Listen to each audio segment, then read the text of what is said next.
ভিডিওটা কিন্তু বেশ কিছু মাস আগের। দিনটা ছিল অক্ষয় তৃতীয়া পুজোর দিন।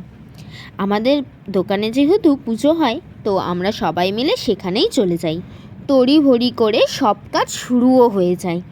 এই যে চন্দন বাটা, ফল কাটা, ধুনুচি সাজানো, সব কিছু। একটু ফ্লেক্সও তো মারতে হবে তার সাথে, নাকি?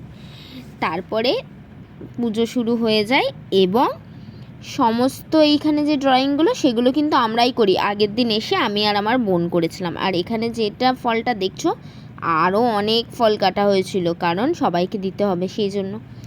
এই যে আমার মা আর বাবা ম্যাচিং করে আবার পরেও এসেছে শাড়ি আর জামাটা।